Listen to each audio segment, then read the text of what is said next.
Tunatamani tutoke kwenye minada yetu ya mbaazi, tulipane vizuri, twende kwenye ya ufuta sasa. Twende kwenye mbaazi, tuingie kwenye korosho. Tukiwa na utulivu huu tulionao, bila kulaghaiwa na mtu yeyote. Lakini niwaombe waheshimiwa madiwani, mnafanya mikutano kwenye kata zenu. Naomba mtusaidie vijana wetu. Na hapa Nachingwea mnapajua. Vijana wetu ndio ambao hawataki kuona nini kinafanywa na serikali ya awamu ya 6. Lakini wanadanganywa kwamba hiki hakijafanyika, hiki hakijafanyika, hiki hakijafanyika. Waambieni yaliyofanyika ndani ya mkoa wetu. Watoto wetu hawa wanasoma bila ada. Ili lazima wajue. Inawezekana hawajui.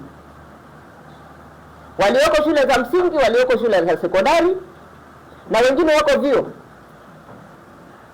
wanapewa mikopo na serikali.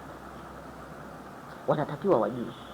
Ninawaomba haya mafanikio ambayo serikali imefanya tukayaseme huko kwenye maeneo yetu.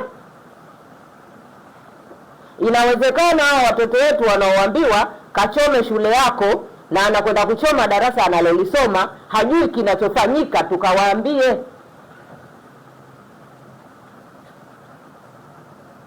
Wakati madaraja 10 yanajengwa ndani ya mkoa wa Lindi na kwingine shughuli hiyo inaendelea, lakini sisi bandari ya Kilwa inaendelea na imekwisha. Hivyo vitu Lindi vilikuwepo. Sasa watoto wetu wanalalamika nini? Wana Lindi tunamlalamikia Mheshimiwa Rais, tunalalamika nini?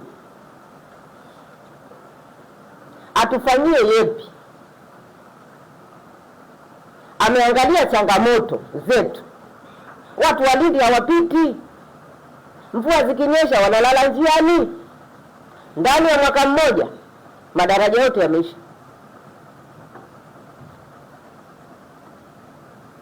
Ametufanyia. Wana Lindi bandari yao wengi ni wavuvi, tuwatengenezee bandari ya uvuvi. Imetengenezwa, imekwisha. Na nikuombe mwenyekiti, peleka madiwani wako wakatembee Kilwa. Muone bandari.